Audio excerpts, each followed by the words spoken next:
whole laughing libations. Check it out. Slaps and no she slaps in our pants. Slaps and no she slaps in our pants. Slaps in our pants. Slaps in our pants.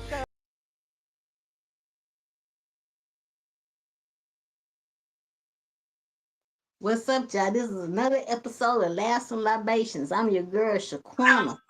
We got my homeboy, my friend, my comedy brother, comedian, Baldhead Phillips. What's cracking, y'all? Hope y'all having a good Sunday. Hope it's going down well. Right. We got comedian Darryl down tonight. We just waiting on him to come on in. But until he come on in, Baldhead, how your week been going? It's been going cool. Productive, getting some things done. Right. Getting ready to wrap it up for this new year, man. And wrap Exactly. this up. I'm trying to figure that. Is this our last show for the year? We got two more.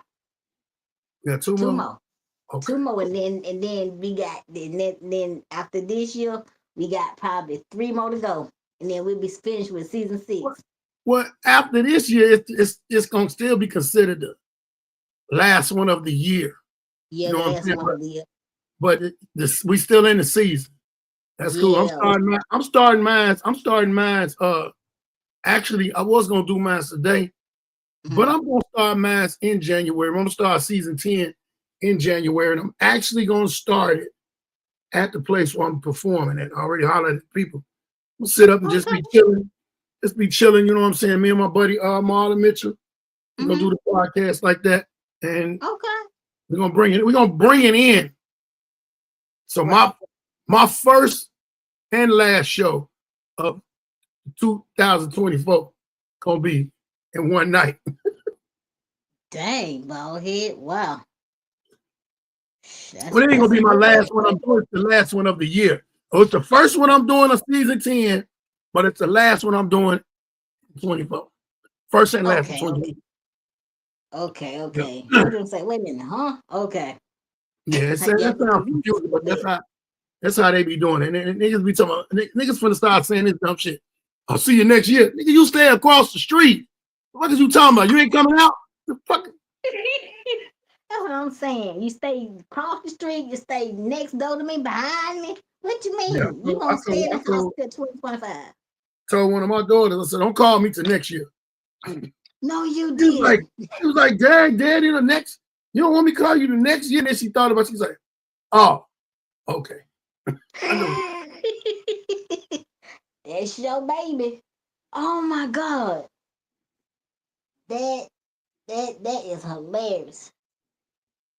But shoot, man, I'm just, this year has been some ups and downs for me, but you know what? It's been productive. It allowed me to sit down, even though I'm already sitting down, like really sit down and evaluate some things and because people been acting retarded around here on social media. So I just been, trying to get my comedy together because I only did one show this year. That's basically it. I did one show this year, and that was in February, and that was after my. Ain't you still starting your show next year? I'm gonna start my show next year. I'm still looking for a venue because every place I try to talk to, they want this amount of money. They want this amount of money. I'm like, it ain't. You must have went at it wrong. You go and ask them. It's a bar or a lounge. They got to stay. Right. If they already have people performing, and ask them, what night do y'all have? That ain't nothing going on. Let me get the dough. Y'all get the bar. Okay. Tell them to have drink specials for people. You get some flyers. You get the promotion going on here, and we're gonna go from there. Okay. I think you should call your shit stand up comedy show. But I'm sitting down. Baldhead, boy, let me tell you something. I'm just saying, you should always say that. I ain't gonna never be good at stand-up comedy because I'm sitting down. So. Man, you gotta always make a light of a situation of you, so you could constantly bring happiness and funny shit to people. You know what I'm saying? It's right. Everybody think comedy is hard, but in my mind, it's not hard. It's communication. Right. You talking to people, but you putting funny to it. Yeah, so, yeah. I'm hard on myself when it comes to comedy because I grew up watching comedy. I grew up watching y'all like real comedians, and real people that aspire to be comedians are gonna be hard on themselves. Yeah. I did a show where I got 2 standing O's. Wow. And I did you do a show at a certain time, like 7 o'clock show, 10 o'clock show. I got standing O's, both shows. And I still felt I could have did better. True. That's so I still true. felt I could have did better. So it ain't nothing. It ain't nothing. Because I know I did a show at Uptown. DJ and Love whispered in my ear talking about you could have did better than that. I felt that small. Hey, and Love, when I tell you, I love that little nigga. That's my man. And Love crazy. Oh my God. And Love got so high one time. Was a show with Dion Cole. I was up there backstage. We kicking it. He done ate an edible, smoked some weed, and drank some white liquor. I don't know what the liquor was, but that some bitch when that edible hit him, he ate the whole brownie. He ate the whole brownie. Already smoked some weed, so this shit coming to him 2 different ways. Plus, he was drunk. That nigga was on the couch like this. He was stuck on stupid. Hey boy, Dion thought that nigga was dead. Dion gonna tell me, come in here, man. I think Aunt Love dead. Nigga, I'm not going in there. Nigga, you know I got prior convictions. I'm not going. I'm gone. Matter of fact, fuck you. He's like, no, man, don't need him. And hey, man, we've been back there with that man all that time. Now this man dead. They gonna blame that shit on us. He like, no, man, I don't know it. I went back. I opened the door like, and I seen that nigga. I seen that nigga head move. I said, he alive. Y'all better do something. Then somebody went in there. They called the ambulance. They had to take that nigga out. Get another DJ. And do the show with a whole nother DJ. When I tell you that was the most wildest, funniest shit down here that I've seen. What? Shout out to my dog Mike Walton. Y'all need to check out his podcast. My boy Mike Walton and Dion. It's Dion and Mike podcast. Actually, I'm gonna be on it tomorrow. So make sure y'all go on Facebook and follow Mike Walton. And also, hey Mike, type down here what your YouTube page is. Type down what the YouTube page is so I can put it up. Hey man, that nigga was high as hell. That nigga was high. Man, and Love was gone. He know I always bring that shit up and I'll be laughing at that. Cause you know he a little bitty nigga. And this nigga was sitting up there. I told that nigga he was so high. I say, I think you got smaller, man, because your legs was swinging like a motherfucker. He was like, nigga, fuck you. Fuck you. Oh, Jesus. Cause look, the comedian The comedian that brought me to Atlanta last year that left me in the car by myself, she called herself trying to introduce me to DJ Aunt Love. He looking at her just like this. I know her already. That's my baby right there. I know her. You ain't got to introduce me to her. I know her. That's my baby. And she in her face got so small, but I ain't never seen DJ Aunt Love high. I don't remember seeing him drinking. I've never seen him that. He probably don't. How long you been on? I met DJ Aunt Love 2022 when I did a feature for Teddy. I featured for Teddy in 2022. 2022. This was before that. So he probably don't get high and shit no more. That shit.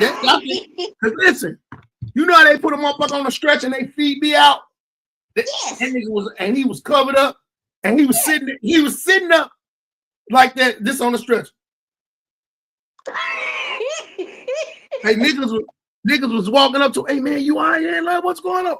I'm like, nigga, he ain't all right. He on the goddamn stretch. Get the fuck like the people up out of here, man. The show was going on, man. The show still went on. Boy, they went in there. Them MPs went in there and came out with that motherfucker stretch with him, pulling him out. Everybody. So you know, everybody looking at the stage, looking straight ahead. I can't remember who's performing. But boy, that motherfucker, the whole audience did this. Motherfucker was talking and shit. I don't think he can have no more. I don't think he can have no more. Cause that night right there, hey, look, the shit scared me because I thought the nigga was dead. The way Dion panicking.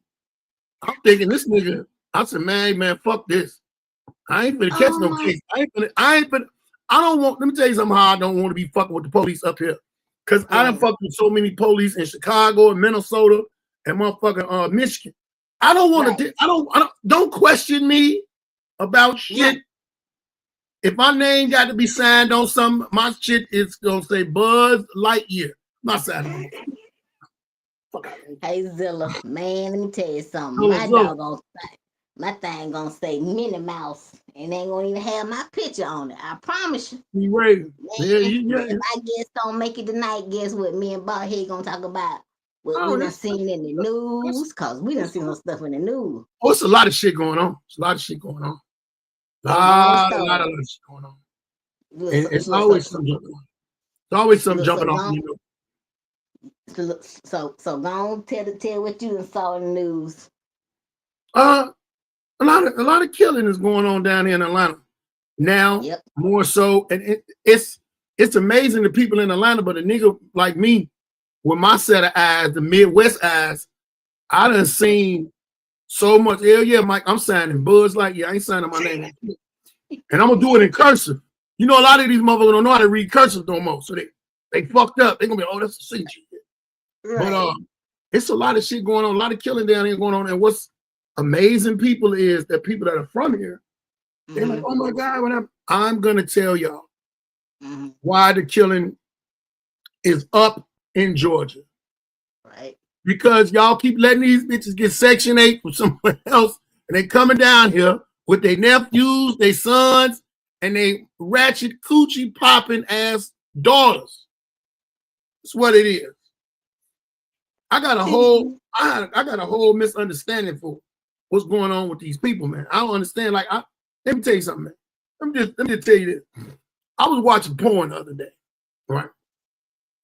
And I don't understand certain things. Like, it's certain shit that went on when porn back in the day and that. Okay, before the hair came off, there was no squirting. Never saw it. Okay. And what is all of this creamy shit? What is all of this white cream from? Where is it from? So you mean to tell me now these new up-to-date cuckoos, I'm gonna say boxes. Say boxes. These up-to-date boxes, they water broke because they're just squirting out. And every dude who accomplishes to think he accomplished to make a woman, she is pissing on you. No, she's not. There's not no damn nectar. So now it's two fluids. There's two fluids that come up out of there. It used to just be one fluid and a kid. Now it's two fluids that come up out of there. No. I ain't nasty. I'm not nasty, Bonnie. Shout out to Bonnie Chambers. Y'all check her podcast out too. I am not nasty. It is some nasty boxes running around here. And we've been watching this new porn, and we just been watching STDs and what else they call them? Discharge. And we've been watching it live. We've been watching it and just enjoying and getting off on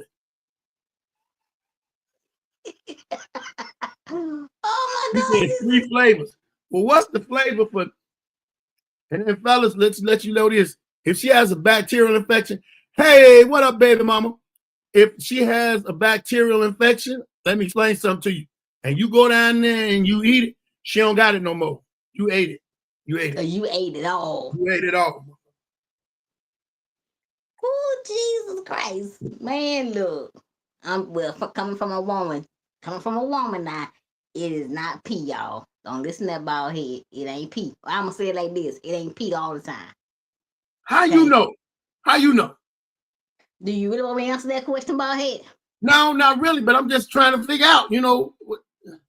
Cause you know I answer it. Oh, you talking about the pee? I'm talking about the cream. The pee. I don't know about that. That's a yeast infection. The pee. I don't even. It's a yeast and something else. That's a yeast infection. I don't know what That's that. a nasty infection. I can't understand it. And everybody, ain't nobody saying nothing. They just act like these things is new. Right. They not new. Them the same. They come from the boxes they used to have the hair on.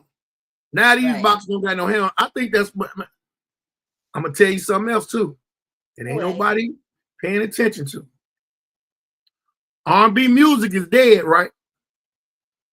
Yeah, kind of. Basically, just like 2 or 3 people out there doing R&B music real good, about 2 or 3. Right. You know what else is dead? Horror movies. When you used to go to, and them two things go together. People don't understand how. You just take a woman to the movie, a scary movie. You took her because you wanted her to cuddle up with you. You wanted to get a little, snoozy or whatever, romantic. Right. R&B music, you played that to get cozy with your girl. There's something going on with R&B music and horror movies ain't together no more. They ain't right no more. So I don't know what's wrong. Hey man, I just noticed something ain't nobody noticed, Mike. Ain't nobody said nothing about that. 2 things done went to hell, went to shit. And it was 2 things we really like. Man, I can't watch no scary movie now. If you take me to a scary movie, just know you gonna be sitting on top of it because I'm gonna have to get up on you somehow. Cause I love it. He said it dead since the Blair Witch. Yeah, man, you don't see the only scary movies that I like or horror movies I would say that I'm really in tune with. It's like a series of them, and some of them is Insidious, and also the thing where old boy and old girl always going to find some shit. The pastor, not pastor, the psychologist and wife. Other than that, and that had a funny scene. One of the funny scenes in that where a ghost slapped the shit out of that man's wife. Slapped shit out. Have you seen a movie called The Orphan? Boy. She just needed her ass beat, man. She needed her ass beat. That's all that is. A lot of them kids, The Conjuring. Ray Steele, The Conjuring. All of them things from The Conjuring that got to do with that doctor and her husband. And, hey, that's my little brother Ryan. What up, boy? What up, right? If you ain't LGBT community, help kill it.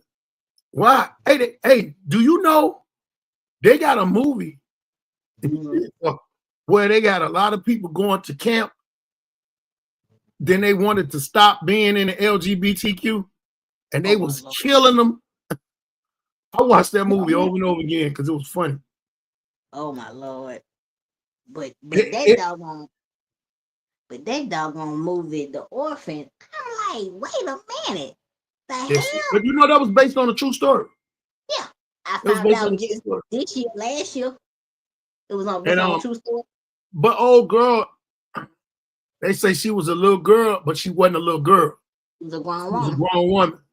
It looked like a little girl. And they put with the documentary. They showed the real lady. They showed the real lady, and she was talking about how she had to tape her titties down. I was like, man, hey man, ain't no way. That's wrong. That you gonna try to put yourself on somebody, and then you done molested somebody. Right. And then you come find out, well, they ain't no kid. Right. But now you just done cheated. You ain't molested, you just cheated. But all of that shit wrong, man. It's crazy. Big sis, what up, big sis, Chris? I'm like, wait a minute. And then there's another movie I saw called The Quarantine. And they had the quarantine inside of an old hotel. Oh, okay, yeah. Because it was another movie like that out years and years ago. And it kind of depicted everything that went on with the COVID. But it was so many years ago. Yeah, because I seen this movie back in 2009, maybe? Right. Get out of here. Get out of here. And my cousin, Baldhead.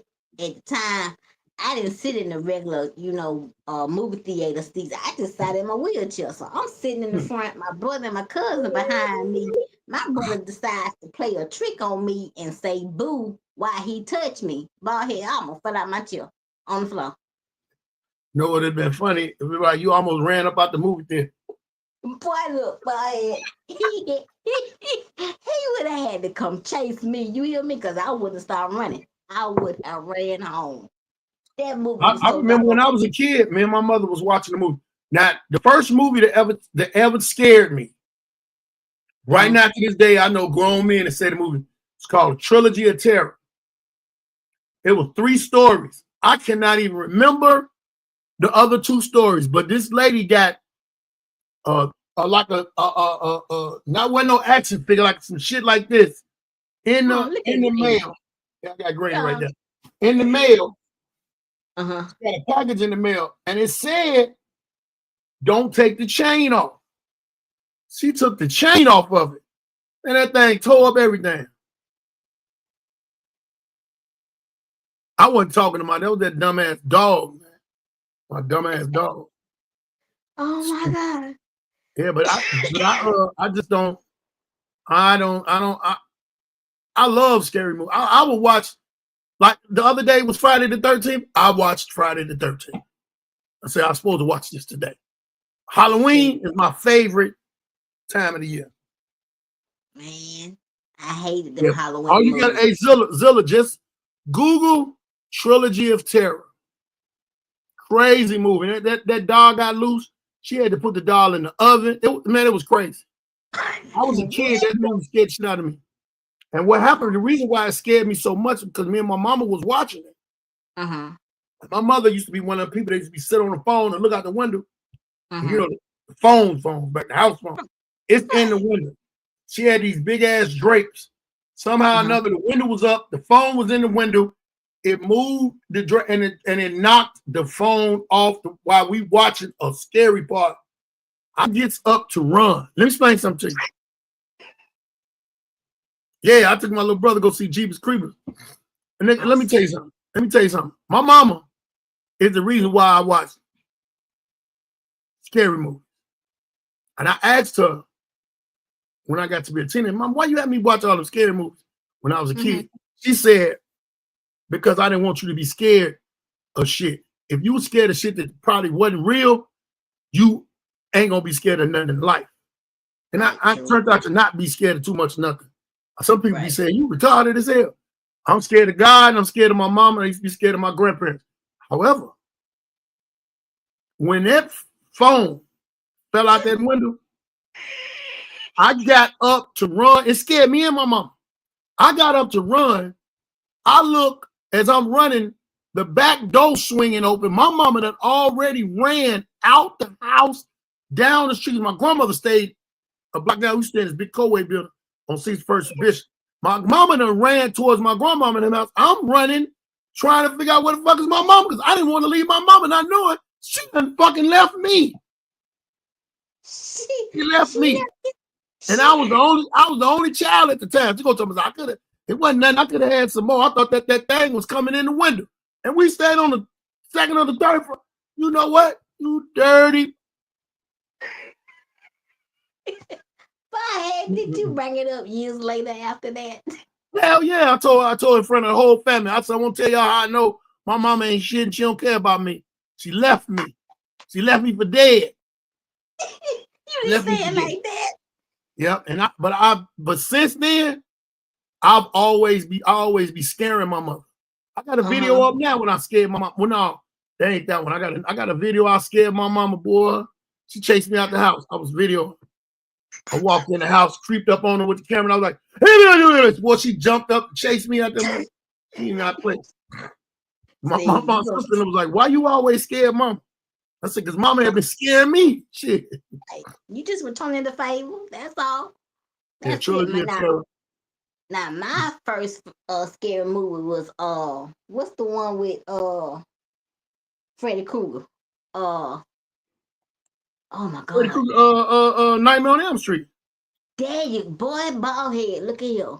I think I was what, 10, 11 when I seen, man, look. But see, I went home. one and two was scary. When they got to 3, them motherfuckers weren't scary no more. They was more funny. Because Freddie was more of a damn comedian than anything. Yeah, because that first one scared me. It took me years to watch that second one. Because when I got home, I took me a bath, put my sleeping clothes on, and slept sitting up. I was scared to go sleep that night. I promise you. My mama said, "Shaquena, go to sleep. What's the matter?" My aunt had to sit there and tell her she don't watch the scary movie tonight. Why y'all let that girl do that? You know she's scary. Shoot, look at here. We talking about scary movies. If y'all in the comments, let us know what your favorite scary movie was. If you can remember the name of it, what it should be. You should start doing movie reviews, big bro. I was thinking about doing movie reviews, but after I had to get the movies had went out, I just got an update. That's something I'm really I'm looking forward to. I'll put the flash screen, not the flash screen, the green screen of it up and tell people how it was. But it's a lot of them that ain't shit. But then it is some good independent scary movies. From Hell was good. Let me ask you something. Zilla, was that when they was on the elevator? Oh, I think that's Evil. It was like 4 people trapped on the elevator. An old lady, young guy, and 2 other people. Man, and you know one of them had to be a black man. Man, it was bananas. Bananas. I was first with the button. My mama had to make me go to sleep. Shoot, my mama had to was my scary movie with the ugly clown. Don't go into the Like Caroline. Oh, the first one, yeah, man. They tried to make it over again, and it just wasn't. It wasn't good. I think the one of the scariest movies that fucked people up was 2. Amityville Horror and The Exorcist. Oh my God. Oh. Hey man, that girl was so motherfucking, she was so messed up. I smelt that room when they walked in that motherfucker. Smelt that room. That right there would have made me. Fuck. Yeah. You can smell it. My favorite scary movie of all time is anything slasher. Oh my Friday God. the 13th. The first 3 Friday the 13th. Michael Myers. Michael Myers is my favorite. My favorite Halloween. It's my favorite dude. Favorite. I've been trying to get me a Michael Myers mask, but it should be too hot on my face. It'd be too hot on my face. All you got to do is get a William Shatner's mask and wash it about 5 times and dry it, and you got Freddy Krueger man. I mean, not Freddy Krueger. Halloween. Michael Myers. Oh my God, Baldhead, you was. Boy, that's my shit. I'll go see a scary movie anytime. And then now I'm real judge worthy of them, because if I go to a scary movie that they remade, I'm sitting there like this. Let me see what you bitches got. Exactly. Y'all ain't I'm gonna gonna tell you. Now I watched all the Halloweens, even though I'm a little old punk. I watched them all, but that last one that they did, it wasn't even scary. It was funny. The last Halloween that they just did, I think it was last year. It wasn't scary. It was funny. I sat there and laughed. Well, you got to think about it, Mike. The superhero movies, the real ones, they just came out now in the last 15 years. It took 10 years for them to get through with the Avengers. Right. All of them other ones that was leading up to that, it was Stan Lee wasn't involved and all that. The DC and them really found out that shit was valid, and DC really ain't got that. They really ain't got them hits like Marvel when it comes to the movies. Texas Chainsaw Massacre was good, but after, I don't know. That was kind of like a fat retarded dude that just stayed in the basement all the time. They gave him a 2. So I really wasn't, he could be killed. He could be killed. Michael Myers had like the strength of Wolverine, right? And Jason. That part. The very first one wasn't even Jason; it was his mama, and she thought he was dead, but he wasn't dead. And he seen that dude chop his mama head off. So what you gonna do? Somebody chop your mama head off? Now you finna snap? You just snap. Do you know some people sit up there and say Chuck is scary? Chuck ain't scary. Chuck ain't scary. Funny. And the crazy part was, Chucky was in Chicago. Candyman was scary. And the reality of Candyman was because we used to play that game. And then I remember the original, I don't remember the dude, but I remember the original story in the Cabrini Greens. Because I had family in the Cabrini Greens. We was younger. In like 78, they was talking about this nigga. Right. But it wasn't in 78, it wasn't an actual dude. I mean, it wasn't a hard thing. It was like a kidnapped dude, a rape a man, or some of that nature. Right. But when they made it a movie, I was kind of confused. Like, where's all these bees coming from? What type of motherfucker got bees from? But they made it look good. They made it look good. But I tell you what, when I was in camp, Mike said, "What about Carrie?" Carrie was it was just Carrie somebody that got beat. Carrie was. It was okay. The first one was good. Right. You was a little kid. You seen it at the drive-in, and the movie experience is always better at the movies. Right. I remember a movie scared me, and I know this movie didn't have nothing to do with me. Jaws. Niggas wasn't swimming. Thank you. Niggas was going to the beach, to the pool, putting their feet in a little bit, but it wasn't really like, it wasn't like, how the hell that's gonna scare? How's that gonna do something to me? Right. Yeah, Candyman was a true story. Well, it was true, but it wasn't what they depicted in the movie. Candyman was a pervert ass nigga. That's really what he was. That's exactly what he was. But pervert man, I was in camp for kids with disabilities, and somebody dared me to say that fool's name 3 times, Baldhead. I didn't know no better. Stupid for free. I went in the mirror, I said it 3 times, Baldhead, and I swore up and down I saw it. They had to sedate me because I wouldn't stop screaming. Hey, what? We used to do that. We used to do this shit. I got a cousin named Lysandra and Michelle. Yeah, we used to go in their basement, and we'd be in the basement kicking it. That's where we had sleepovers at. I told Sandra, because me and her was close to age, Michelle was a little kid. I said, "Hey, come in here, cuz. Come here." Man, I closed the door and hit the light and said it about 5 times, and then I ran out. And when I ran out, I locked the door and pulled it up. Hey, man, she almost tore that door off in. But let me tell you something. I never did that again because I seen movies where in the movie somebody's playing and something for real happened to them. Yeah. I didn't want to be the cause of that shit, so I didn't do it no more. I didn't do it no more. I know you didn't, but I did him 3 times. I did Blank Mary 3 times. Boy, look at here. I played with a Ouija board, and why did I do that? Ouija board. I played, but by here I was a kid. I didn't know no better.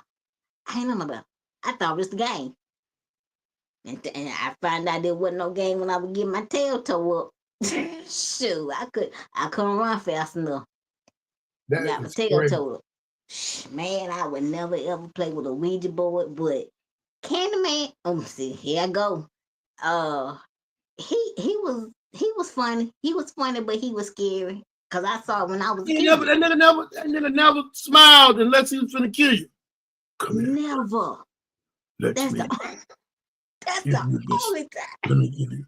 He was a freak though. He was like, "Let me give you this honey." Yeah, you finna get that honey. Like you is a freak.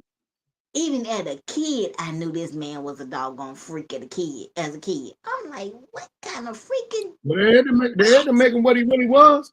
But I ain't, all of that other shit that they had said he was on. Right. On the real person, what tripped me out. I'm like, you got to be kidding me. Yeah, I don't like. I like thriller movies too. My baby mama's talking about she like thriller movies. I like thriller movies, but it depends on what they are. And then you being old school, you know what's good, so you always gonna go back and watch what you know is good. Right. I'm gonna tell you something. Since we talking about movies and TV, I don't give a damn what nobody say. Law and Order can be watched over and over and over again. And it's like, do you know how many Law and Orders it is? you got Law and Order SVU. You got Law and Order something else. And they all got a whole bunch of seasons and episodes. Only thing I think that is beating them in numbers of episodes will either be The Simpsons or MASH. And it might be The Simpsons. Because that shit. Simpsons, I was a kid when The Simpsons was out. Me too. I was a kid and you older than me. Shoot. Man, look. Shoot, Baldhead, you a whole 9 years older than me, man. Look. Hey. I had a whole lot of fun when it coming up and growing up with shit. And then, it's even like when those type of movies was out, it made kids my age, be aware of shit. Yeah. Yeah. There's 2 reasons why niggas don't go in the woods. 1, because of slavery, and 2, because there's always some motherfucker in the woods with a mask and a goddamn machete. And then slash you up. And you don't. I told my cousin one day, I was like, I never finna have a lot of white friends. I got like white friends. Yeah. I'm never gonna have a lot of white friends. He's like, what, you racist? I said, no. Because if you a nigga with a lot of white friends, you the one that's first to die. That part. Fuck that. Send me with all them niggas. They might not be shit, but we gonna all run together. And ain't nobody gonna say that stupid shit. Well, let's split up. Nigga, what? Let's go. Exactly. What do you mean? Split up. Split up for what? I'm trying to find a fucking way and get on the way around it. Y'all want to stay here and be heroes and uncover the secret? Do that. I'm not doing that shit. Just do it without me. That's all I'm saying. They ain't got too many times for me to tell them. They gonna be like, where Baldhead go? The fuck out of that. Oh, he gone. The fuck out of that. I'll protect you from certain shit. Right. But rats and some motherfucker walking up with a machete ain't happening. Right. Shoot. Little Baldhead, much as you love me, you will leave me. I promise you that. Yeah, it's a man love. Hey, I'm gonna carry you, squatter. Since you're in the wheelchair, I'm gonna carry you as far as I can carry you. I'm gonna sit you on somebody's porch. But I got to go. Ring the bell, holler, tell the people on their porch. Don't you fuck away from him. I got to go. I can't stand it. Wait. I had no business in no motherfucker way. Wait. I came because of you. Wait. You said you would sit me on the porch? Sit you on the porch? Oh my God. I'm gonna carry you until I can't, you know what I'm saying? You might be heavy. I got to carry you. Then I got to carry you in a certain way. I got to carry your legs and shit. You know what I'm saying? I got to carry your legs. That much, Baldhead. Hey man, your legs might not weigh that much, but I still got to carry you. After a while, you got to think about it. I'm trying to get away from a motherfucker, so I'm not walking. I'm running with you.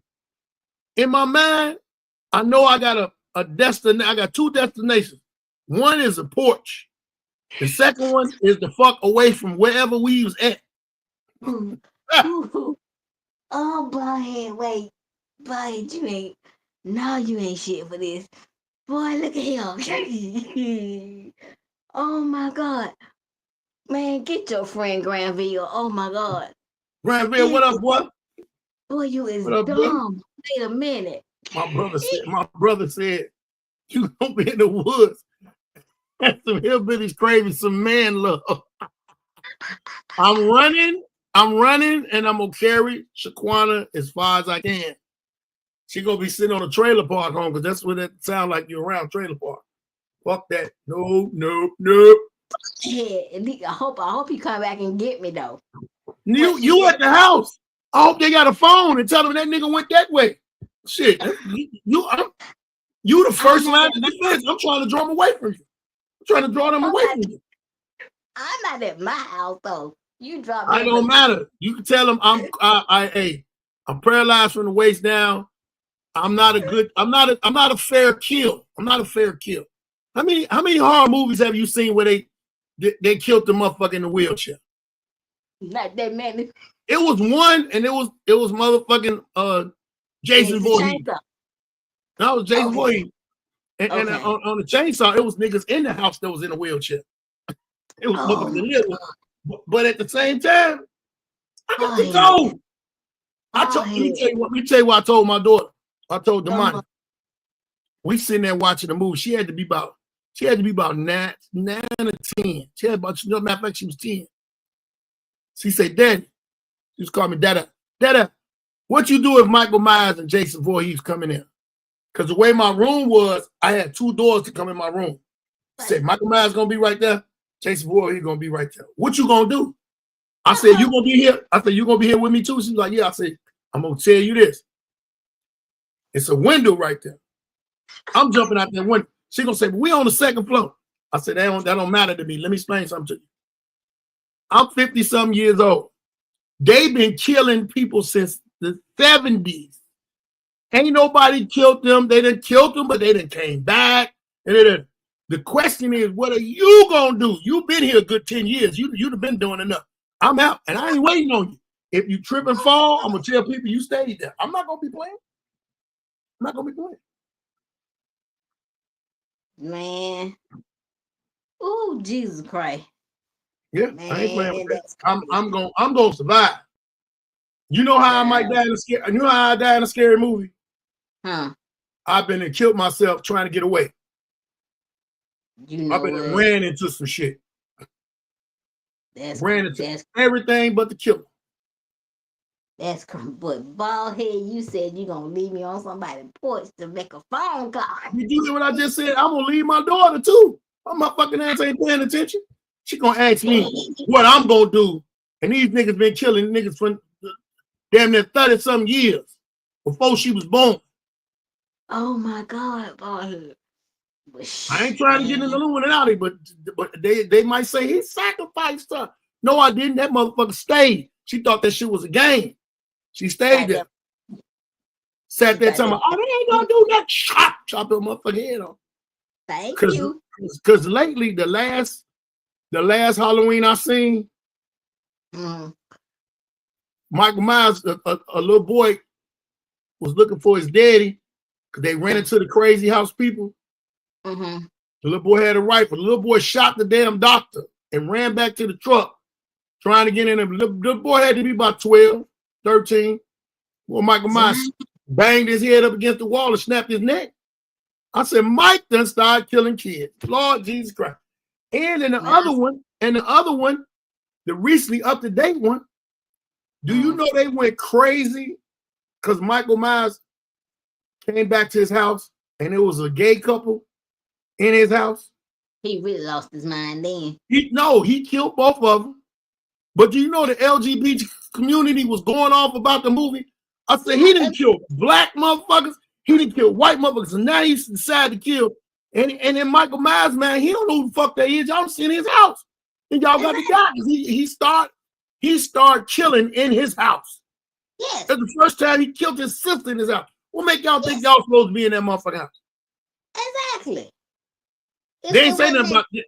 NAACP ain't make no motherfucking big ass bless. NAACP ain't make no big ass thing about, oh, they killed the black people. Why they always killing black people first? Black people the first motherfucker to be with some white people to be known. You got to be a different type of black person. You can't be a black person that all your friends was white. You got to be a nigga from the hood that just happened to stumble up on some shit and be like, oh, this don't look right. Let me tell you a true story. Me and my boy Jeff B. Why do women survive in every horror movie? Every day. He ain't lying. All of a sudden these hoes are strong. They strong. One day me and Jeff B was on the road. I did not make this shit up. Anybody else ask Jeff B? this is why when I'm on the road driving, I only get off at gas stations where you can see it's right there. Them big motherfucking gas stations. Travel, the Love, all that. Why? We get off and we go somewhere and it said gas station, but we had to travel like 4 or 5 miles into the town. So we see the gas station. It's by a farm, and it's the farm that got the big cauldron thing in there, looking like they had a hay and shit in it. So we standing up there pumping the gas. Jeff B pumping the gas, and I'm talking to him. So we outside the car. Right. I look over where the damn place was. Girl, why I see a motherfucker just standing there? He's just standing there, just staring straight at us. And the way that light was, it was bright. I don't think he had no mask on, but I couldn't really see his face. I said, "Hey, Jeff, do you see that man?" All I know, I heard the pump stopped, and Jeff jumped in the car. Man, bring your ass home. I jumped in that motherfucker car. We got the fuck home over there. I don't know what that was.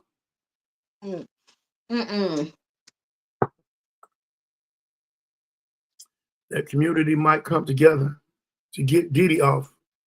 Or the LGBT community? Well, I mean, look at it now. He's made a lot of people join that community. They wasn't in the community, but he made them join it. You right about that. Like old boy said, I'm not gay no more. Now this motherfucker saying, I'm gay now. That's true. That is so true. Yeah, these movies, boy, I tell you, I have not seen a scary movie since 2008, maybe 2009. I haven't seen a good one. And see, when I do watch scary movies, I don't watch them at night. I watch them when they got daylight. Freddie Chico, what up, boy? Freddie Chico, what's up, baby boy? Y'all make sure y'all go follow Freddie Chico on TikTok. He do his show on TikTok. I went past your show today, man. You know it, my brother. You know it. I went past your show today. You had a good topic on where did you hear that men are supposed to provide for women? Where did you hear that at? I'm going to steal your topic because we just talking randomly. Shoot, my mama. I heard it from my grandfather, my great-grandfather. He was like, we both pay bills. But see, they was both paying bills. Because my great-grandmother and my great-grandfather, by the time my great-grandfather met my great-grandmother, she was working. He met her at her job. He didn't tell her, you don't want you working for the white man. He working there too. Yeah. So you know what I'm saying? They had they got together and they pulled their resources together and they was paying bills. They by the time I was born, our house on Bishop had been paid for. It was paid for when my mother was growing up in that house. Right. And after that, it was me and my mother, then my little brother that's right there, Ryan, and my sister. The last people that grew up in the house. Grew up over there in that neighborhood in Inglewood. But they said you better get down. I heard my mama say it. My brother dumb as he said they say you better get down or lay down them LGBT. Not biblical. What you mean not biblical, Fred? I know. It's, when I heard that though, oh no, it wasn't biblical that they said that. Okay. Yeah, the teammate not a dead weight. I seen a dude the other day said something that was real profound and slick. He said you better get you a co-pilot, don't get you no passenger. That's what's needed in a relationship. You need a co-pilot. Sometimes a co-pilot drive. Yeah. Co-pilot just don't. Even if the co-pilot is in the car and like it's a car or it's a plane, they're gonna be controlling something too. If it's a car, co-pilot gonna be controlling that radio. That radio is what's gonna have your mind going and have you calm and easy. And the co-pilot's gonna give you good information. Right. It's up to that pilot to listen to that co-pilot. Yeah.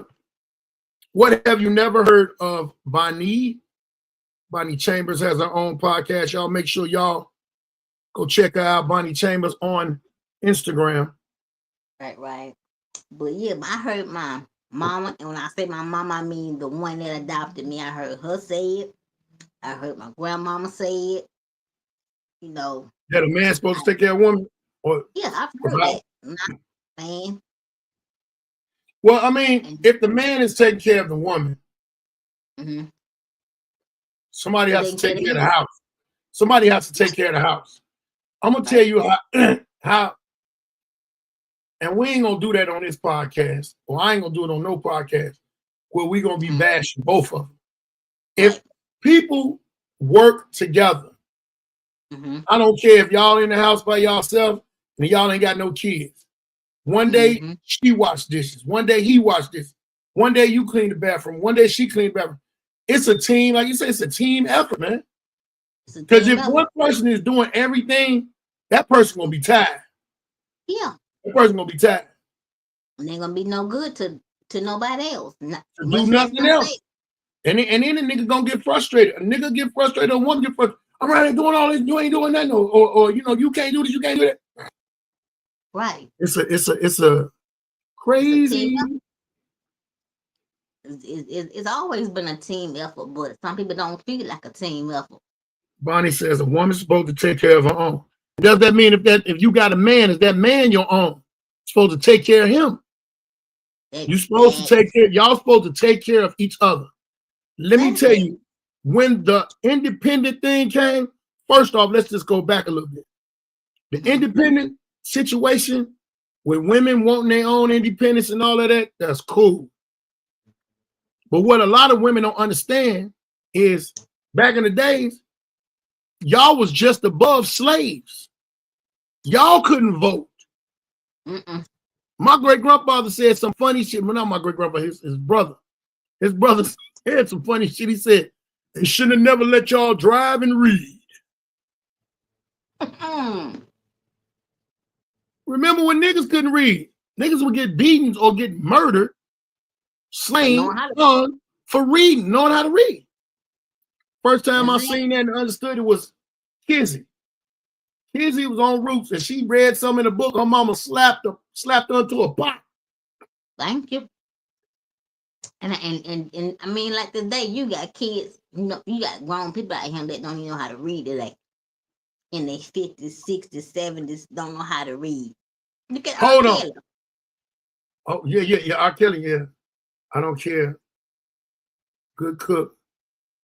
If you don't pay the power bills, right? Yeah. So Bonnie, so let me ask you this, Bonnie. You don't think it's supposed to be a two-way street in a relationship now? It was back like that back then because a lot of women couldn't read. A lot of women couldn't do this. Men didn't want women to work. They wanted women to take that house. It's a different time now.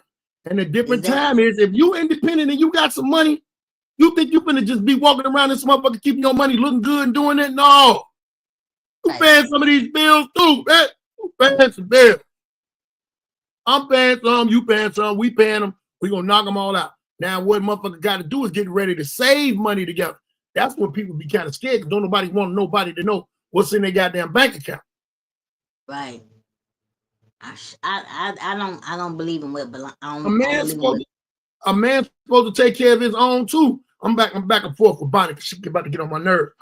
A man's supposed to take. If you are my woman, you're mine. Right. You're mine. I'm yours. I'm part of that own.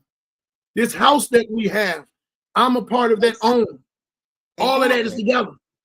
You think so, Bonnie? What you think you supposed to have a man and then don't do nothing for him?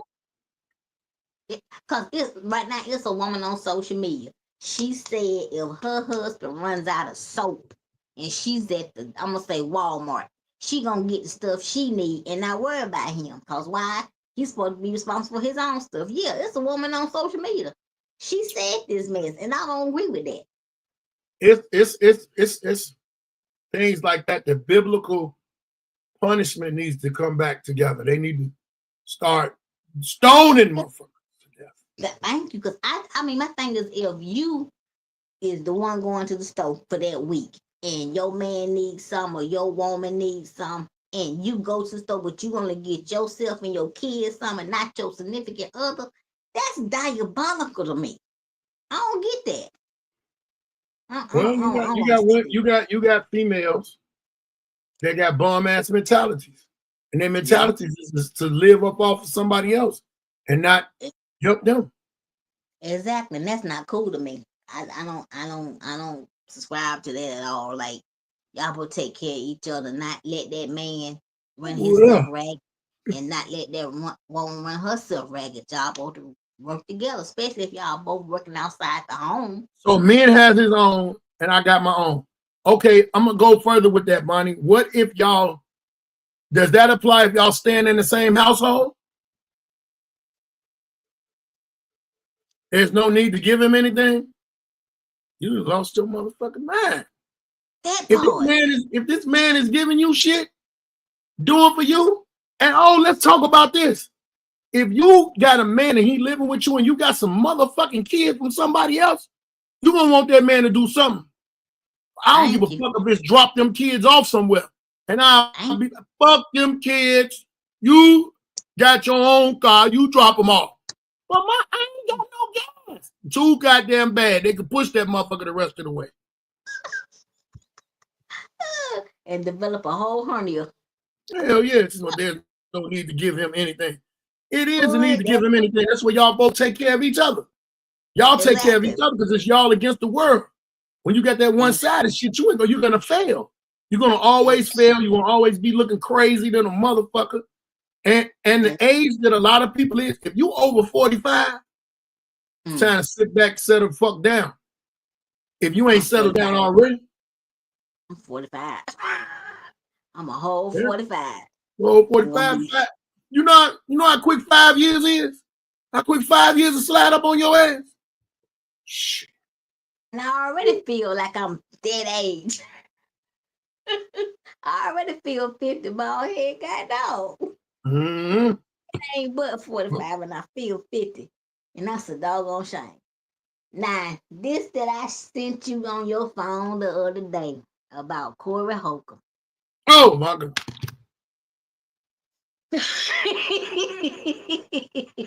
Yeah, Baldhead.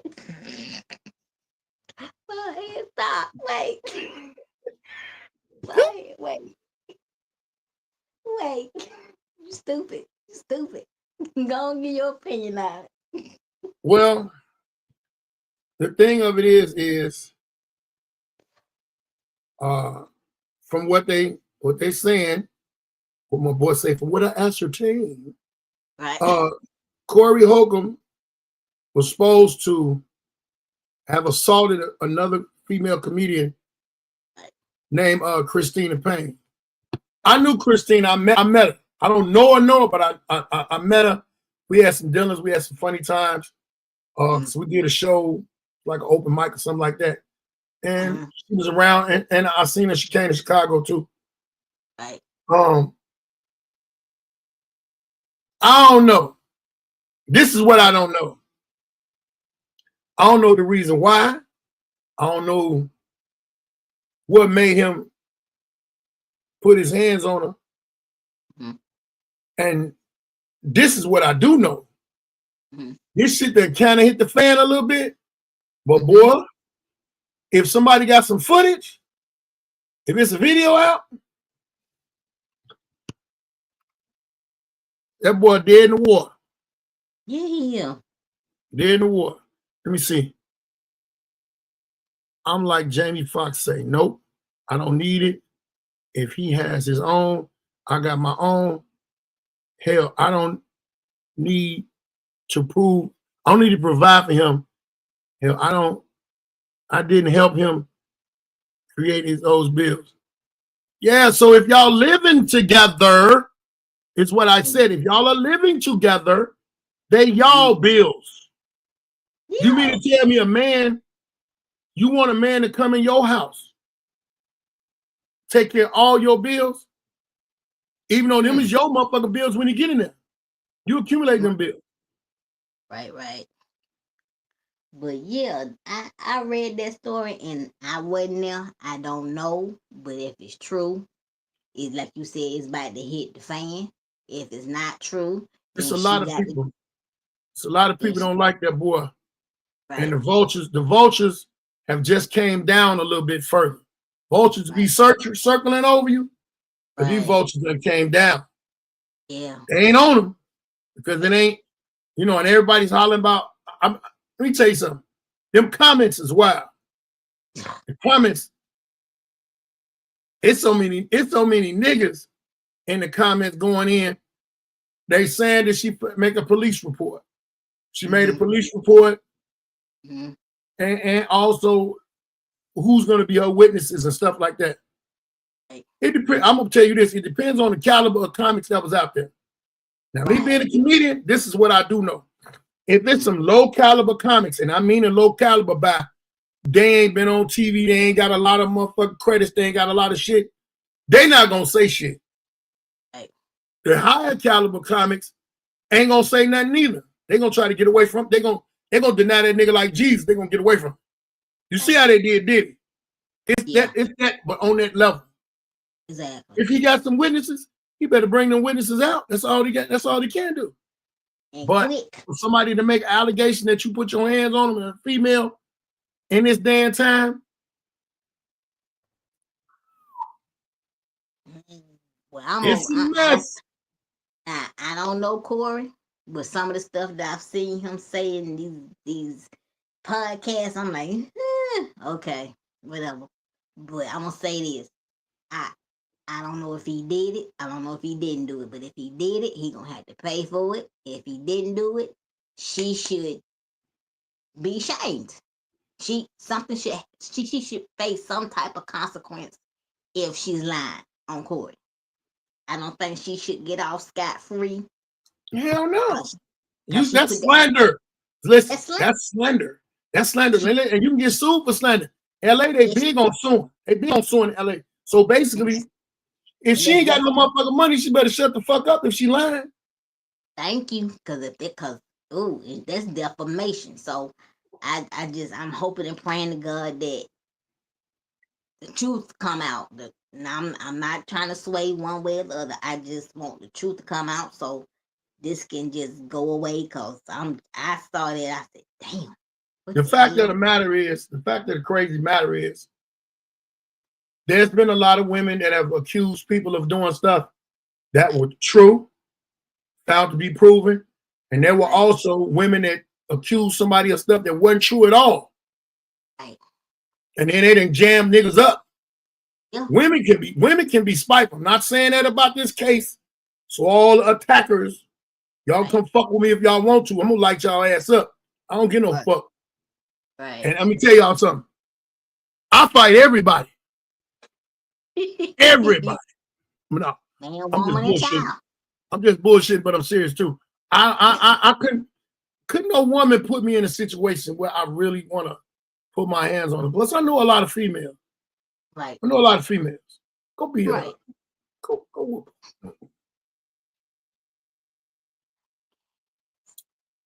The comedy game and the celebrity game ain't no different from the streets. They all still. Yeah, they is kind of different though, bro. Because a lot of them is actors. They be acting tough. A lot of these people in this entertainment business, and I done found out the hard way. A lot of them is some fucking actors and actresses. They'll run their mouth like they're hoop hollering and tough. As soon as you bring that shit to them, their energy changes to 911. But on the fact of the matter of a dude assaulting a woman, I really ain't with that. And I know her. She's a little bitty motherfucker. Little bitty motherfucker. I would have, if it was a roast thing that went. Yeah, and it was a roast thing. Throw her ass up. Yeah, she probably would have ran up on me. Yeah, it was a roast thing, and that's what I wanted. I think if you supposed to be a comedian and you roasting, you should know the game of roasting. You shouldn't let what somebody say to you in that roast get you to the point that you threatening somebody, that you assaulting somebody. You should know how to play the dozens. If you can't deal with the dozens, don't play the dozens. A lot of people, let me tell you something, though, Shaquena. I've been places. I'll give you one prime example. Atlanta Comedy Theater. I'm backstage. Mm-hmm. I can say a couple of people's names, but I'm not gonna talk about the person who started. I'm a hell of a roaster. I go in, I might see something in you last year, see something on you. I'm gonna remember. Right. So this female, she get to talk crazy to me. Roasting. Rodney Perry said, leave him alone. Because he ain't gonna stop. He ain't gonna stop. She kept on. I turned the dial. You know, you turn the dial on and you got to turn it. I turned that motherfucker all the way up and broke it and went in. As you should. One of the things I said was, you got it. Is it eczema? How you say that shit? Eczema? My daughter got it. I didn't know she had that shit up there. I know something. Eczema. You got it. I said, you got so much eczema. I could get a credit card and scrape off a whole nother you. Eczema. I could scrape off a whole nother you with all that ashy, husky, back foot skin. I said, your whole body need a pedicure. Roast. Man, that motherfucker didn't talk to me for 2 years. And I didn't know that she was mad until another nigga from DC told me, man, what you do to so-and-so, man? She told me how you roasted her in the back of that woo. I said, did she tell you she started it? Since coming down into Atlanta, I done had a couple of females and dudes try to go in on the roaster with me, and I be telling them, hey, I go hard, man. I ain't got no qualms. I didn't have no qualms on the street.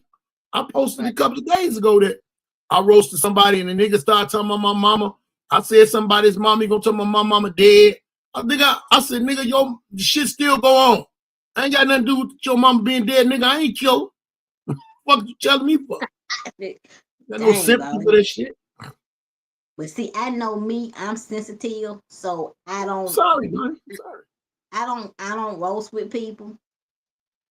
Cause I know some people that don't know me can look at this wheelchair and go for the juggler. And I ain't gonna take it as no joke. Well, you can't fight Andrea Lee. And I'm gonna tell you why you can't fight her.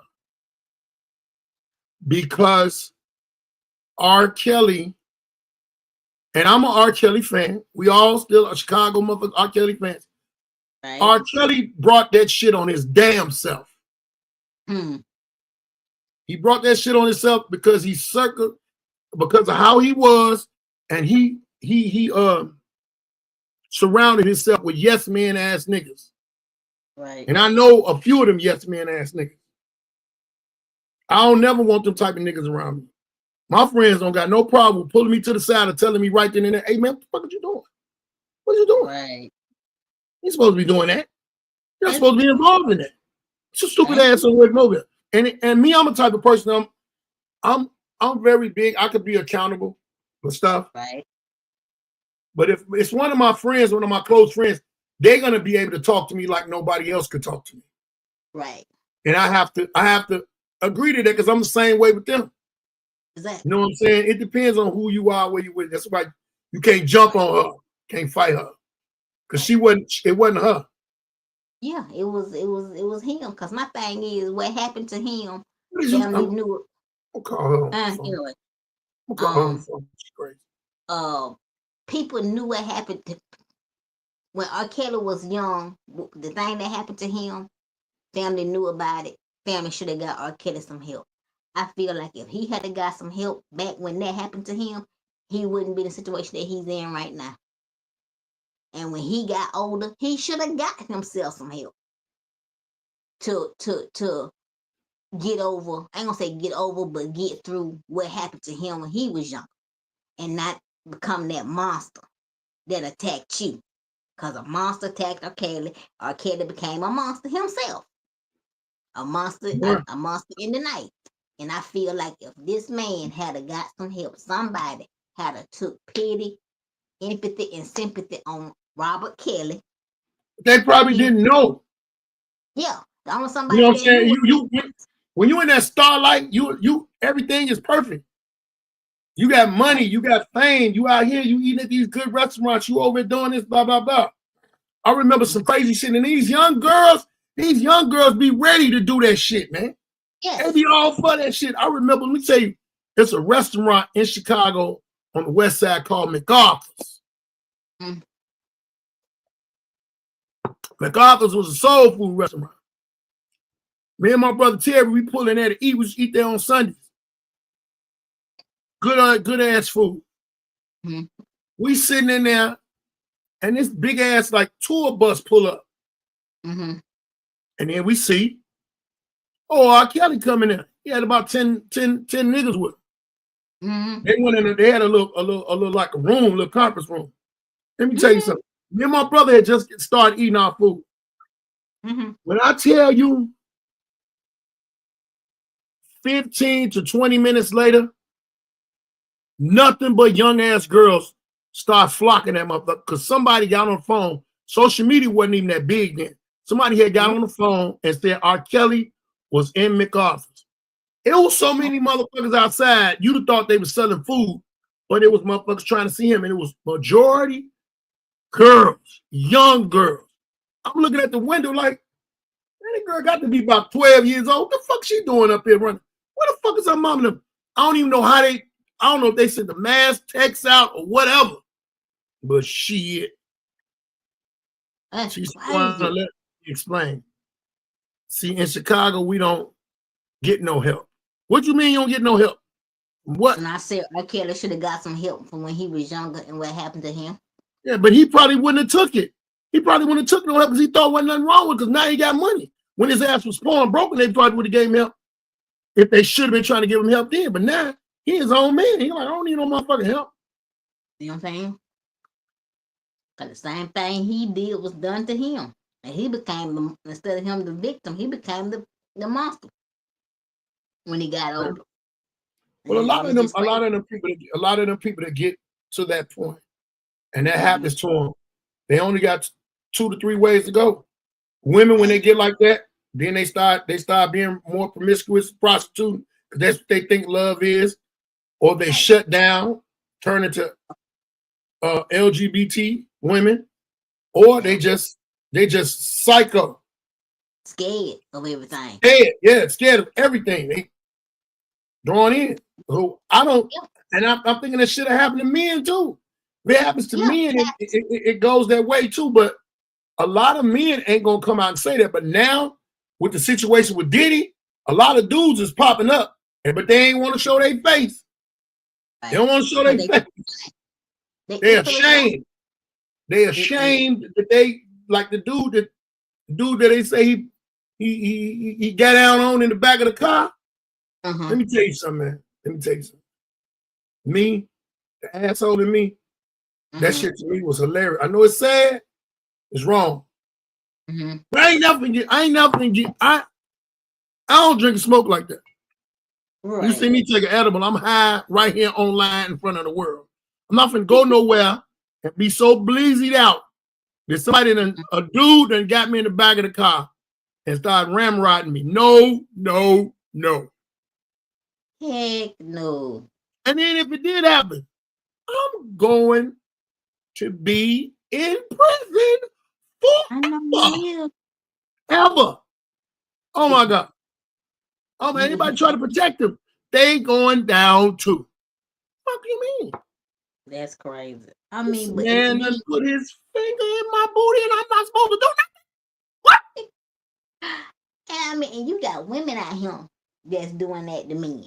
Look at the story of Antoine Fisher. That's a true doggone story. That was his aunt, or that was his foster aunt or some shit like that. Yeah. And I'm like, oh my God. And he was so messed up, Ted, wasn't he funny? I'm like, that is so sad to me. Like, you got monsters that's creating monsters if you don't give them some help. Bonnie, shut your ass up. You was 19 years old, you was pregnant. He didn't want nobody that was pregnant already. The fuck? Bonnie, you don't want why you let Bonnie drive you crazy tonight? Bonnie do that. She do that shit on purpose. Yeah, she do that on purpose just to mess with you. But Me, I'm just gonna speak for this with the code. Would you hold on? Would you would have gave him some if he would when he was at your prom and he'd have told you come on home with him? Would you have went home with him? Let me see what this motherfucker gonna say now. Let me what you gonna say? This was R. Kelly. This was Robert. At 19, when you was 18 and you wasn't pregnant, because only you said you was 19 and you was pregnant. So when you was 18 and you wasn't pregnant, you was one of them motherfuckers. Because I know a lot of girls from Kenwood that got out with him and a whole bunch of other motherfuckers that was around it. I know some DJs. I know, and they still doing what they doing right now. They still out here. So would you? Okay, you say and still didn't touch. If R. Kelly would have sent somebody to approach you, would you been going? Bonnie? I wouldn't, because I know what. Okay, I know I wouldn't. He wasn't gonna ask you. You're in a wheelchair. He's not gonna ask you. You're in a wheelchair. He's not gonna ask her because she was pregnant at the time. Y'all get this shit together. Oh, hey, let me tell you something. She keeps saying, "Still, he never touched me." I didn't ask you that, motherfucker. Answer the question. If he would have came at you, and said, "Hey, I want you to go back to the studio with me," and we having a little, would you have went? That's all I'm asking. What you say? Stupid. Something's wrong with you. She ain't gonna never answer that question because she knows she'd have been going. She knows she'd have went. I'm not going. I'm not going. He gonna have to drag me by my little dead little legs. That's the only way he gonna get me. My motherfucker would have looked at you in that wheelchair. His man, that shit would have. My mind's telling me, hell no. Cause them legs. Oh my God, if I hate you dumb. Oh my God, you dumb. But this thing going on. Bonnie, it was a hypothetical question. Go on with all that bullshit. It's a hypothetical question. I don't know too many girls at that time that would have told that nigga no. But I see you. I know you. I know how your face is looking, and I know you bullshitting. You just don't want to say yeah. I'm gonna you say don't want to say yeah. Hey, look at man. Let me tell you something. Okay. If I was 17 or 18, and some female star or whatever came at me with that shit, hell yeah, I'm going. I'm going. When? Where? No, you go. No, you going. Man, I'm a kid. Especially stay in your ear and nutting me. So I got these damn kids now. These bitches act like they ain't say that shit. I should have taped all of that shit. I should have taped everybody I got a kid by. I should have taped that shit. And man, Judge, did you hear that? She said it in a slow voice. Turn the volume up. Nutting me. Hey, this bitch made the contract right there. She gave me the okay. She gave me the okay. That's verification of the truth. That's it. You would have told me nutting her. So I can't be accountable for all this shit by myself now. Not fooling with you no more, Baldhead. You stupid. The truth. But when it comes to this situation with Corey, like I said. See what she said? It's a fact. But yeah, I would. He wouldn't be married to Andrea Lee. You so stupid. Oh my God. She killed me, man. She killed me, man. You that young. Shut the fuck up, man. Shut up. Boy. But yeah, if it's true what is going on with Corey, like I said, he need to face consequences. I'm gonna pray for her. Pray for him. I'm gonna pray for the whole situation for him too. It all get resolved because let me tell you something. No matter what, if he was right, he was wrong. I don't like to see no man go down with no police shit. Right. And some of us gotta start thinking. Right. If you know somebody that's somewhere and you got a beef with them, it's a female. Either stay away from them or get it taken care of. What the fuck is you doing? Hey man, I was in a situation one time where a female comedian blamed my mans for something. I was standing with him.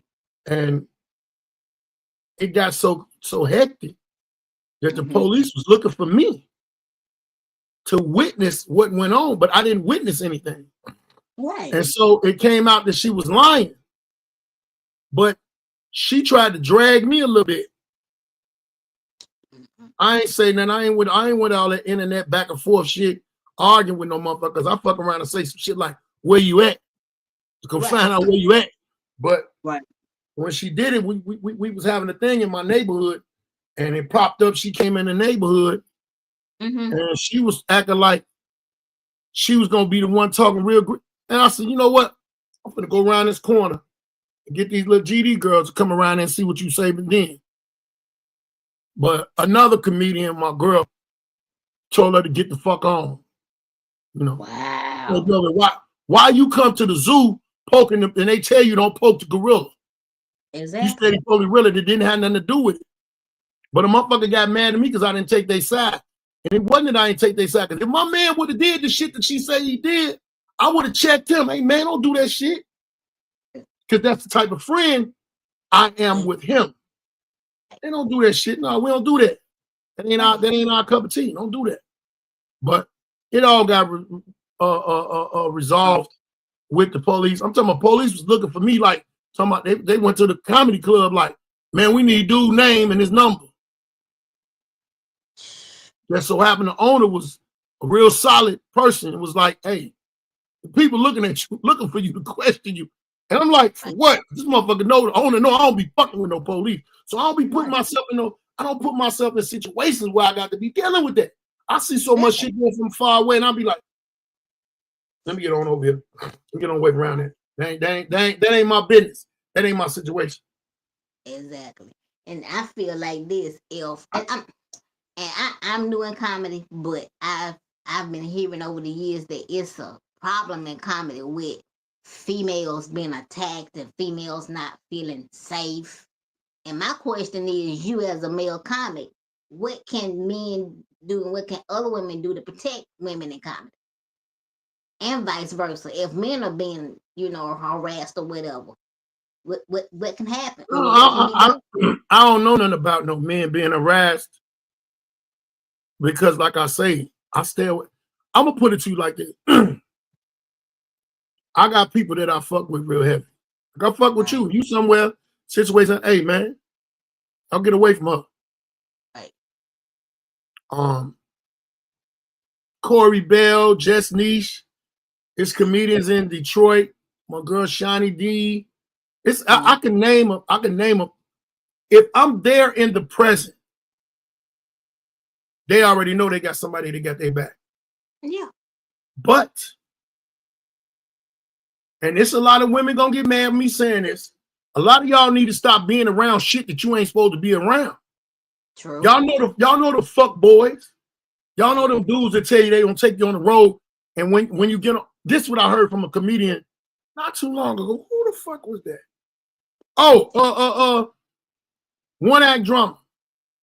Another motherfucker, I'm gonna watch her back.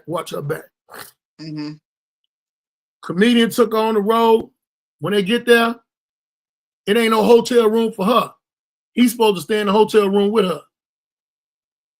You know what I'm saying? That's a super big ass red flag. Nigga, you got me booked on the show. I ain't got no room. Right.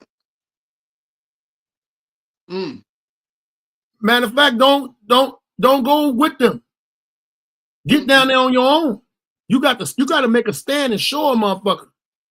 And drama got her own motherfucking room and got there on her own. Right. And it was over with. The motherfucker even wanted to play with her money. Oh, dude's supposed to pay you. No, nigga, you the promoter's supposed to pay me. That's crazy, man. And then you I don't. It's a lot of shit. Let me put you like this. I was raised by a lot of women. Right. You know, mom, I told you I get, grandmother and great grandmothers on both sides. Right. Started with them. My mama, respect these women. I talk a lot of shit. Right. I don't this the whole female species. I diss certain individuals that deserve dissing. But I'm not one of them dudes who you could say, or just say you hate black women or hate women. No, I hate bullshit. Yeah, that's it. All men, let's get this understood. All men love hoes, promiscuous women, right? thoughts, but we don't want to marry them. Right. Sometimes you might marry a retired hoe because she ain't on no more, and she doing the regular shit now. She very because they know how to pay attention to you. Hoes are attentive. Hoes been getting paid to be attentive for a long time to get money out of men. Right. So sometimes them is the best motherfuckers to be with in a relationship. But sometimes it just depends on that individual situation. But I'm not with that. I'm not finna take advantage of no woman or a female comedian. Only way that I could say to answer your question really thoroughly, because I don't went all the way around a bunch of other shit, is female comedians need to be aware of what's going on. Don't be naive, because you're still a woman. You're still a woman. And a lot of them be, I'm gonna put it to you like this. A lot of them be getting this shit because they looking at the fame of it. Yeah. Some of them know they ain't even that funny to be there with that person. Right. So they like, man, let me go ahead on it so I can get on some more shows. Some women is with it. Some women is with that shit. Some of them are not, but the ones I say the majority of them are not, but some of them are with it. Right. I don't know, man. Hey, if we have a mutual thing, cool. Right. But I ain't even gonna shoot for it. Because if I shoot for it, I might get turned down, and then you might think that I'm acting funny with you, but no, it's business now. Exactly. It's gonna always be business through and through, but at the same time. Right. Because shoot, that's like even now, the person that I used to deal with, I don't deal with no more. But if I ever come back to Atlanta, and I know I'm coming back to Atlanta, I'm like, Baldhead, you in Atlanta? If you tell me, yeah, I'm like, look, I'm gonna be at this comedy club. This is can you please be there for me? Cause look, look. You know I'm pulling up. See what I'm saying? I'm like, look, just be there for me, cause cause I don't like bullshit. I want to be home. I want to be able to get back home safe and sound. I need to be able to get myself on that stage and get myself off and take my butt on home after I done got paid. Yeah. So I try to make sure I'm around people that's gonna take care of me, and I know you're gonna take care of me. Even if I go to Chicago, I'm still gonna be taken care of because I know you, I know Grady, I know a female comedian that lives in Chicago. If I'm not there, I'm gonna make sure. Right. Like I'm that nigga that can make a phone call, that can make some things happen, or just make sure that you straight. Hey, make sure she's straight. And if I tell you go to these motherfucking what's come, I've been and told Bonnie, hey Bonnie, Shaquena in town, go make sure she's straight. Exactly. Bonnie got a truck, you can throw that motherfucking wheelchair in the back of her. Shit. Bonnie got a motherfucking truck. To start this Baldhead, I'm high. Don't start this shit. And she's stupid as hell. Bonnie be with the bullshit. Yes, you know, that's the truth. Bonnie is a really true good friend of mine. When I went to the hospital, Bonnie was there. Yeah. There. Came down there every day. Came down. Only other motherfucker came to see me was my boy Steve Springer, white comedian. But it wasn't like that. It wasn't like that because I didn't let a lot of motherfuckers know I was in the hospital. Because I didn't have so many situations in the hospital. I'd be like, my boy said something to me one time. He said, man, you need to stop going to the hospital trying to start a GoFundMe. Nigga, I ain't starting no damn GoFundMe. The fuck is you talking about? So you trying to get your numbers up on social media. Oh, cause that's how I met you. I met you through Delay on his Instagram when you had COVID the first time. Boy, I cried so bad. And I didn't even know you at the time. I cried so doggone bad. I said, oh my God, he is really sick. Yeah, I'm fucked up. And hey, you know another thing I want to talk about that I need everybody to go watch. If you ain't watched, I ain't getting nothing off of it. Go watch Jamie Foxx's new special. I ain't watched it. I'm gonna watch it. Hey, look, from a nigga that was in the hospital that was fucked up and I couldn't walk, I ain't even gonna lie. Jamie had me laughing. Yeah. But he had me really focused on paying attention to what he was saying. And I shed some tears. I ain't gonna lie. I shed some tears. Cause that nigga was doing his thing. No, ain't no doubt. I'm just glad he's still on top of the dirt and not under the dirt. That's all I'm grateful for. Cause he could have been gone. You could have been gone. Shoot, when Rodney Perry got COVID, he could have been. I can't wait to call Rodney to see if he watched it. Because me and Rodney was kind of in situations. Rodney had a stroke. I remember that. And he was not around his family. So he was alone. Right. I was in the hospital because of COVID, and it made me be alone. Right. You know, I was able to talk to people, but couldn't nobody come in the hospital and see you at the time. Right. That's crazy. Cause I remember him when he had that stroke and they say he was by himself. And I'm like, what in the hell? That's a horrible feeling to be somewhere and you just by yourself. I know that's a horrible feeling. Cause I was in the hospital. I was by myself and I was like, Jesus, how am I gonna make it? I could have every day I was in that damn hospital. I ain't gonna even lie to you. I could have every day till they let me home. But but I just want people in comedy to look. Well, you better get it. You say you want people in comedy what? I want people in comedy to just look out for each other. Whether you like each other or not. I ain't gonna say it like that. If you fool with somebody and you know they having a hard time in comedy, just look out for them a little bit. Especially the females. Because a lot of us, we trying to figure our way through this thing called comedy, and we don't want to be harassed. But a lot of motherfuckers don't be listening though, man. When they come to you for advice, they don't want to listen. So I got a 2-talk minimum. I got 2 drink minimum. Man, I got a 2-talk minimum. I ain't finna keep talking to you about this shit, man. Cause you ain't paying attention. I just showed you the example. I got a friend right now that I gave her a starter to start her shit and be in and out. She's a comedian, an aspiring comedian. Right. I told her what to say, and me and Marlon pushed her on stage. She got up there saying a whole bunch of other shit. And me and Marlon looked at each other like, another motherfucker that don't listen. Right.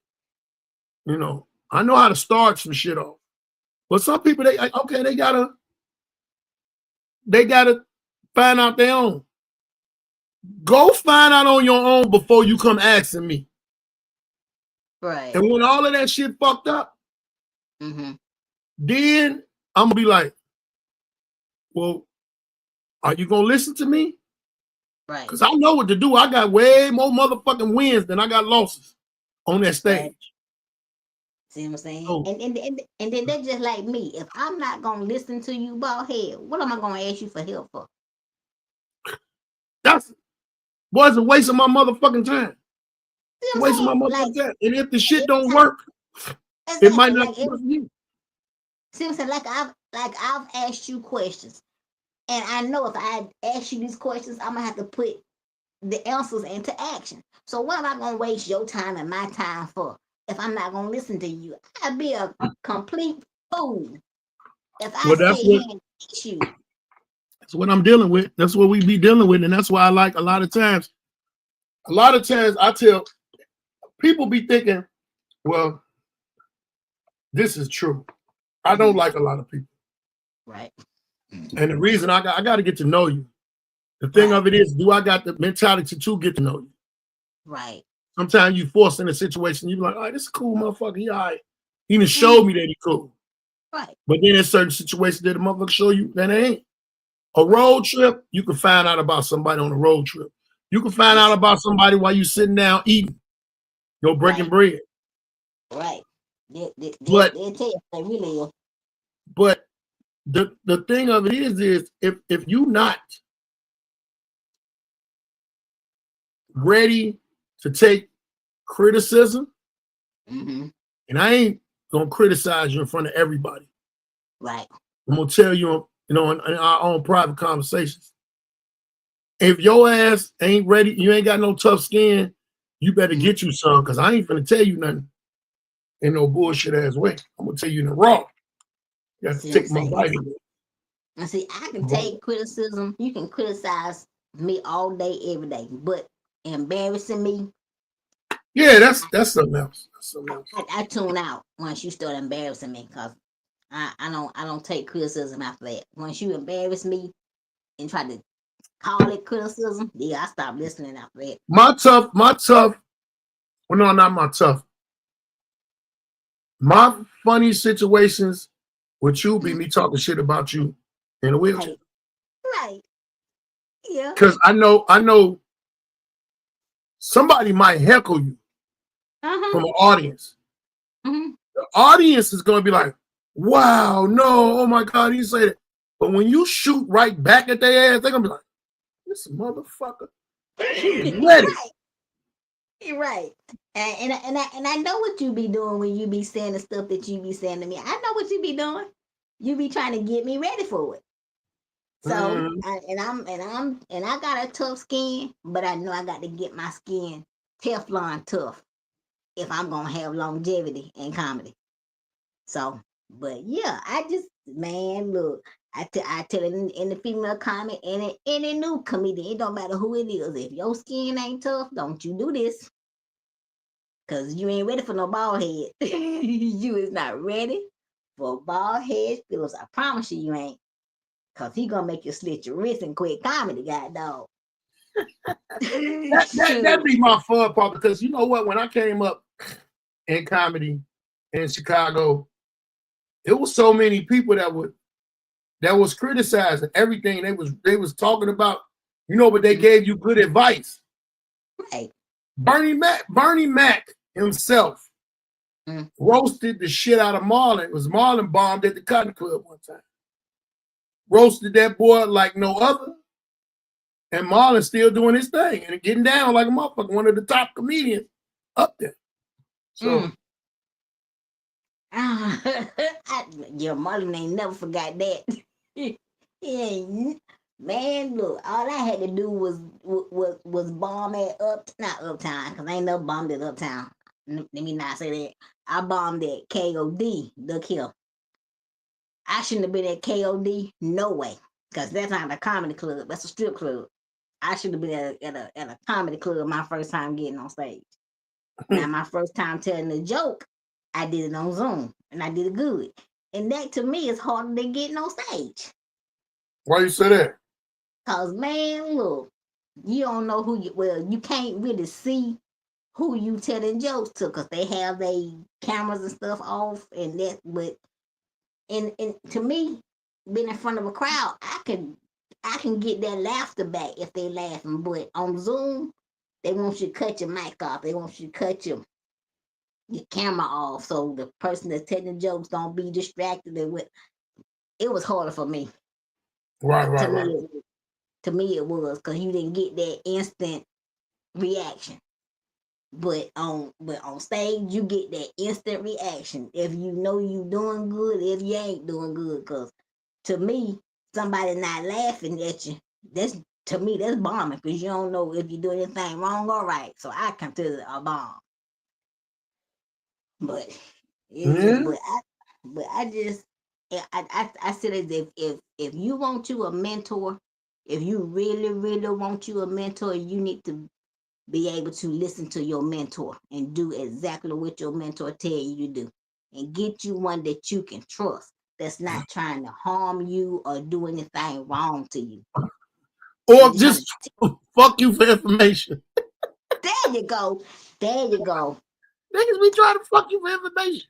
That's what I'm saying. Just get you somebody that care about your career, that want you to succeed. Because if you get with Baldhead gonna want you to succeed. He ain't gonna want you to fail. He wants you to succeed. It depends on who you are. Some of them I'm not gonna give a fuck about. Get the fuck on with me. Asking me all these motherfucking questions, man.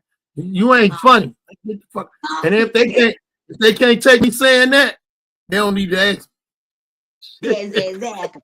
Cause Grady did me the same way. I was on Grady Live. Grady told me to my face, little sister, you ain't funny. He said that to me just to see how I was gonna react to him. I ain't cuss him out. Nothing. I said, well, how can I make myself funny then? He said, Right. that's what I'm talking about.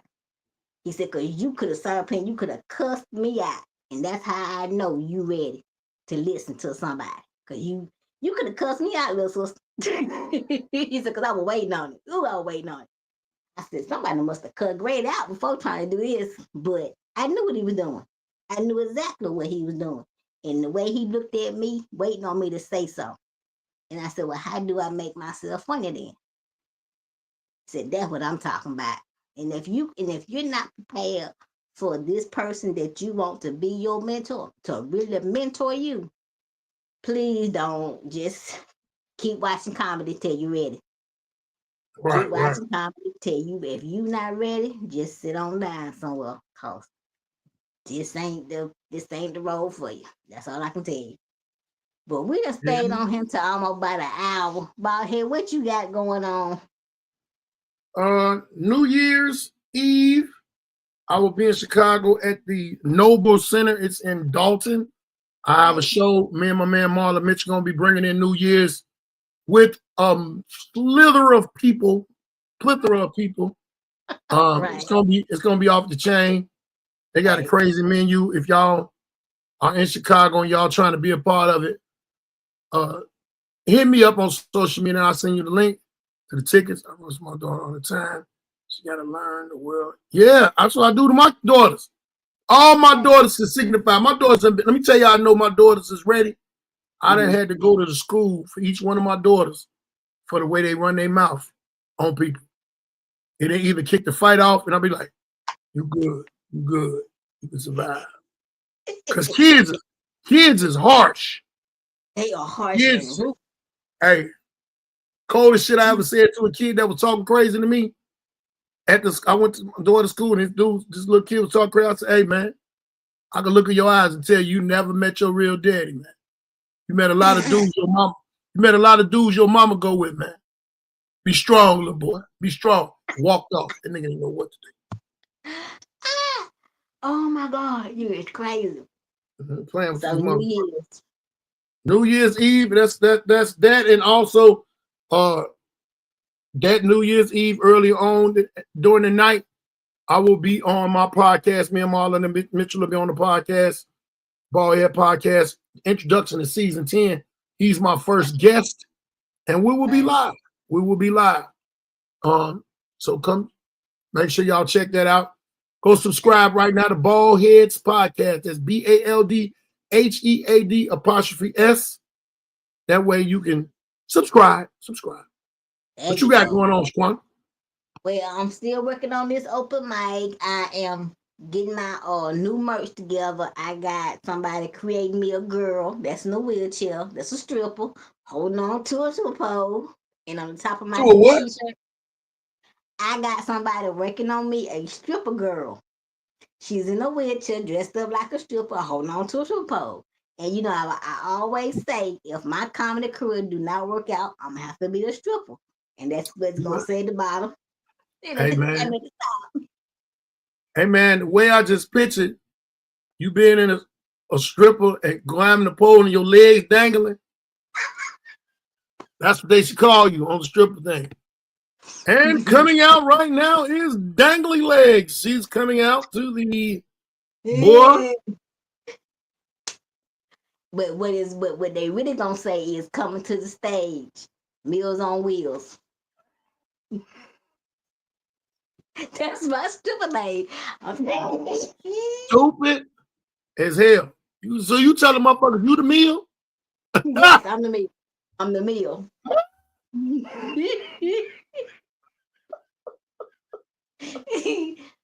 Jesus.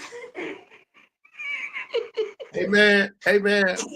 You made me think of something my cousin told me one time. Now, I'm gonna say this, I'm gonna get the fuck out of here. I had one cousin who was messing with this girl. She didn't have no hands. I didn't know that Because every time she came, it was a winter time when he was dating her, and she always had her sleeves over her hands. I'm thinking she's cold. Mm-hmm. Hey man, one day, and she was eating her chips one day. Mm-hmm. I said, "Why you eating them chips like that? You act like you ain't got no hands." And she didn't. Mm-hmm. So my cousin gonna get mad at me.